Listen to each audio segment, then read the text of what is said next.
जैसलमेर एक खूबसूरत शहर है। इसे गोल्डन सिटी के नाम से भी जाना जाता है। जैसलमेर फोर्ट 24 घंटे खुला रहता है क्योंकि यह इकलौता ऐसा फोर्ट है जिसमें ना सिर्फ राजा रानी का महल है बल्कि इसमें लोगों के घर और दुकानें भी है। देश और दुनिया से टूरिस्ट इस फोर्ट को और इससे जुड़े इतिहास की झांकी करने के लिए यहाँ प्रतिदिन आते रहते हैं।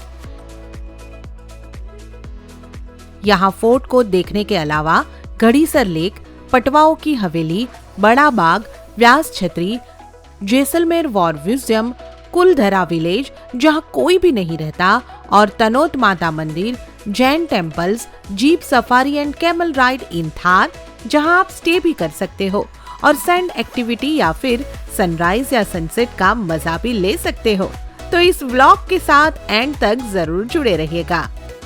तो अब आपके मन में सवाल उठ रहा होगा कि जैसलमेर घूमने के लिए कितने दिन लगेंगे और कौन सा वक्त सही रहेगा। तो मैं आपको बता दूं कि आपको कम से कम 2 पूरे दिन और रात जैसलमेर शहर में और 1 दिन और रात थार के डेजर्ट में रुकना सही रहेगा। हमने 3 night Jaisalmer and 1 night in desert का प्लान किया था। जैसलमेर में काफी गर्मी होती है तो मेरे हिसाब से सही वक्त है मिड नवंबर से मार्च महीने तक आप इस शहर को विजिट कर सकते हो। इस दौरान यहाँ ठंड भी काफी रहती है तो आपको घूमने में भी काफी मजा आएगा। तो अगर आपने मन बना ही लिया है यहाँ जाने का तो आप रोड, ट्रेन या फ्लाइट से यहाँ जा सकते हो। जैसलमेर में एयरपोर्ट और रेलवे स्टेशन भी है। याद रहे जैसलमेर स्टेशन से फोर्ट काफी पास है तो आपको ऑटो या टैक्सी वालों से बार्गेनिंग करना ठीक रहेगा। सवाल है कहाँ रुका जाए। तो जैसलमेर में फोर्ट के अंदर और फोर्ट के बाहर आपको अच्छे से अच्छे होटल मिल जाएंगे। यहाँ पे ज्यादातर हवेली टाइप्स की होटल मिलती है। हमने पसंद किया था होटल रॉयल विला जैसलमेर। यहाँ कपल्स रूम काफी अच्छे हैं। यहाँ की बालकनी भी जरा देखिए, पुराने स्टाइल की बैठक है। झरोखे का फील यहाँ आपको मिलेगा। हमने थोड़ा रेस्ट किया और फिर 4 बजे हमने विजिट किया पटवाओं की हवेली को। यहाँ राजाओं के दौर में अफीम का व्यापार किया जाता था इन व्यापारियों के द्वारा। उनकी 5 हवेलियां यहाँ पर है। उनमें से 2 हवेलियों में आज भी उनके वंशज रहते हैं और 2 हवेलियां गवर्नमेंट के पास है। तो हमें सिर्फ एक ही हवेली देखने को मिल सकती है। यहाँ 150 पर पर्सन के हिसाब से टिकट ली हमने और ना गाइड तो आपके पास आ ही जाएंगे। यहाँ गाइड का चार्ज काफी सस्ता है। हमने 100 रुपए गाइड को दिए और उन्होंने हमें गाइड करते करते हमारी फोटोज भी अच्छी खासी ही ले ली। अगर आपको इतिहास में रुचि है तो आपके लिए इसे विजिट करना बनता है।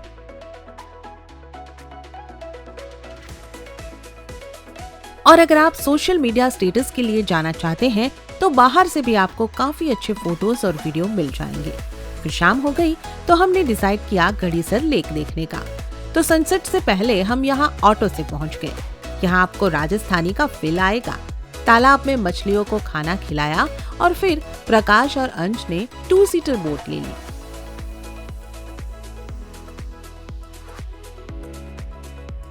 सनसेट के साथ बोटिंग करते हुए रात हो गई।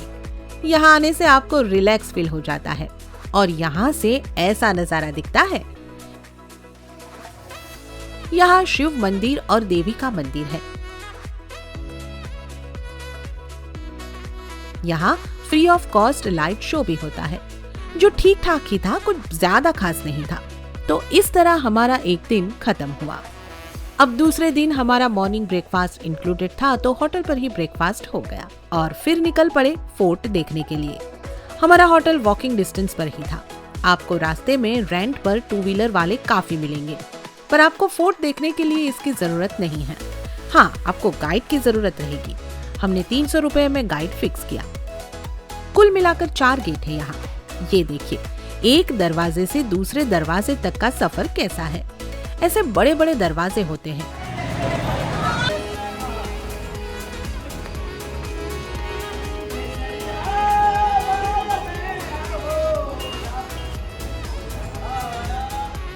गेट से अंदर आते ही आपको देवी चामुंडा का मंदिर दिखने मिलेगा।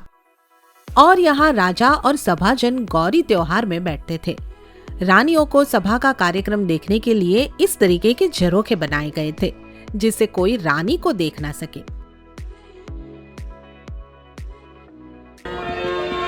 सदिया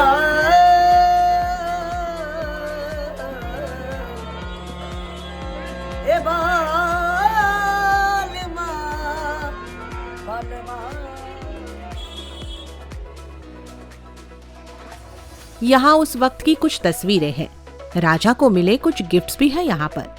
आपको महल देखने से हमारे इतिहास का पता चल जाएगा, किस तरह के कपड़े और गहने पहने जाते थे यहाँ, और अपनी सुरक्षा के लिए कैसे बनाई जाती थी दीवारें और छुपे रास्ते।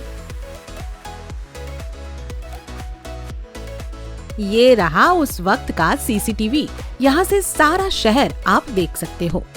देखते देखते इस समय हम बाहर आ गए। यहाँ फोर्ट में बहुत सारी हवेलियां हैं।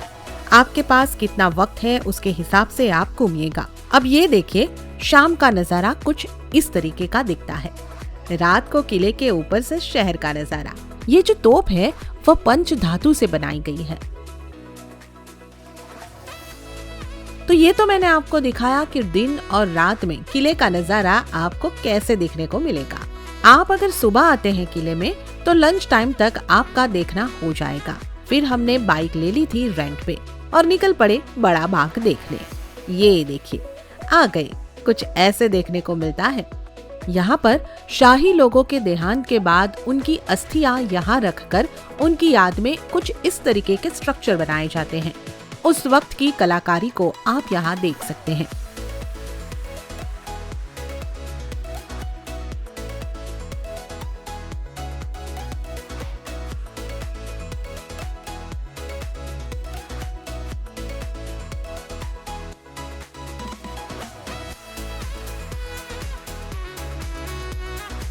फिर हम चले वॉर म्यूजियम देखने के लिए।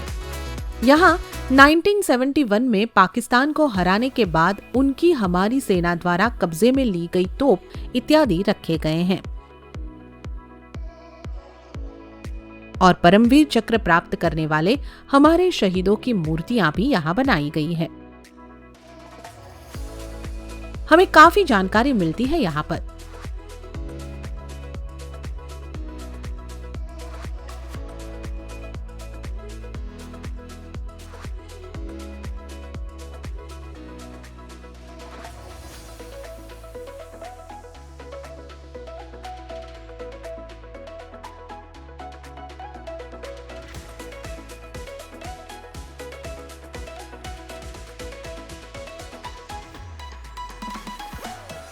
फिर शाम हो गई तो हम निकल पड़े हमारे होटल की ओर। अगले दिन के लिए हमने टेंट हाउस की बुकिंग होटल से ही की थी। तो अगले दिन सुबह ब्रेकफास्ट के बाद थोड़ा वक्त था तो हमने थोड़ी सी शॉपिंग करना पसंद किया। यहाँ के लेदर की चीजें अच्छी होती है। फिर लंच करके हम कार से टेंट हाउस की ओर चल पड़े। यहाँ टेंट का चेक इन टाइम नॉर्मली दोपहर 2 बजे से शुरू होता है, तो हमने होटल पर ही लंच कर लिया था। जैसलमेर से कार का अप डाउन और टेंट में रहने और ब्रेकफास्ट डिनर का हमारा कुल मिलाकर 7,000 का पैकेज हो गया। इसमें jeep safari and camel ride भी इंक्लूड है। ये सीजन के हिसाब से थोड़ा कम ज्यादा होता रहता है। तो ये रहा हमारा रॉयल एम्पायर रिसोर्ट। तो हमने लगेज रख दिया और थोड़ा आराम करके 4 बजे तक चले थार रण की ओर। तो ये रही हमारी जीप सफारी और आ पहुंचे हैं हम रण में। इसका नजारा तो देखते ही बनता है।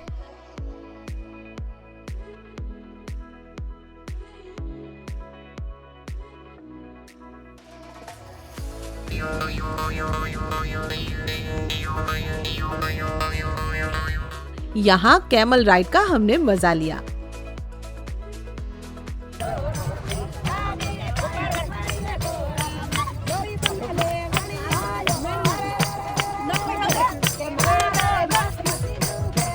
फिर ये आ गई बाइक।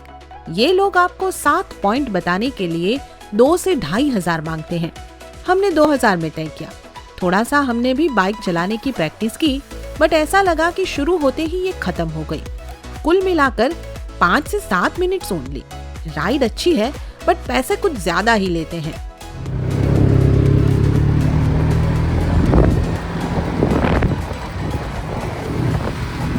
फिर अंश ने पैरासीलिंग भी की। ये तो जरूर करना चाहिए। एक राइड के 800 से 1,000 रुपए लेते हैं, बट मजा आ गया अंश को। फिर थोड़ी सी मस्ती की और रेत का मजा लिया।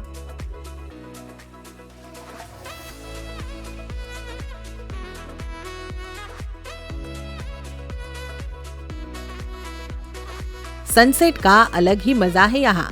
धीरे धीरे रात होने चली तो हम रिसोर्ट की ओर चले। और ये क्या, हमारा स्वागत अब ढोल नगारे और तिलक से किया जा रहा है।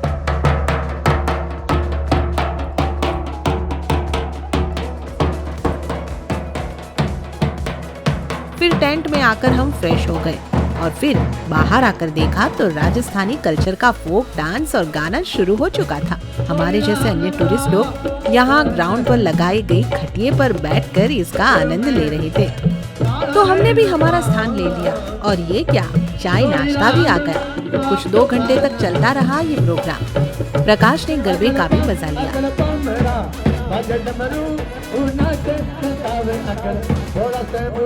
डिनर कर थोड़ी देर घूमते रहे, फिर आराम से सो गए। रात को यहाँ ठंड भी बहुत होती है। अगले दिन सुबह के लिए अगर आप चाहो तो सनराइज के लिए बुकिंग कर सकते हो। आपके पास वक्त हो तो आप रिटर्न में कुलधरा विलेज, जो कि हंटेड विलेज कहते हैं, उसका विजिट भी कर सकते हो। बट हमने विजिट किया जैन मंदिर का। ये देखिए, कुछ ऐसा है ये मंदिर।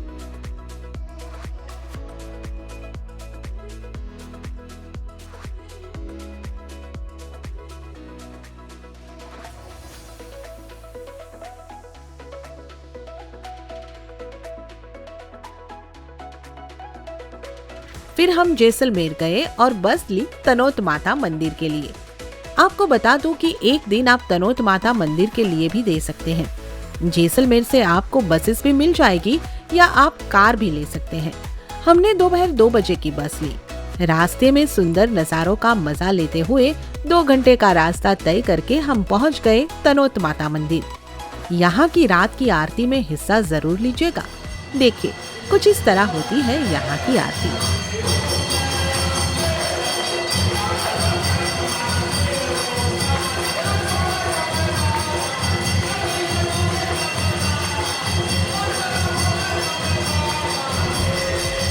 कहा जाता है कि 1971 की लड़ाई में इस मंदिर को भी निशाना बनाया गया था, पर वो बॉम्ब के गोले फूटे ही नहीं और उन्हें आप यहाँ आज भी देख सकते हैं और माँ का मंदिर आज भी सुरक्षित है। तो इसीलिए ये चमत्कारिक माता का मंदिर जरूर देखिएगा। तो दोस्तों, आशा करती हूँ कि आपको जैसलमेर का ये सफर अच्छा लगा होगा और मेरा व्लॉग भी। Please like, share and subscribe जरूर कीजिएगा और कमेंट कीजिए आप नया कौन सा व्लॉग देखना चाहेंगे। Thank you.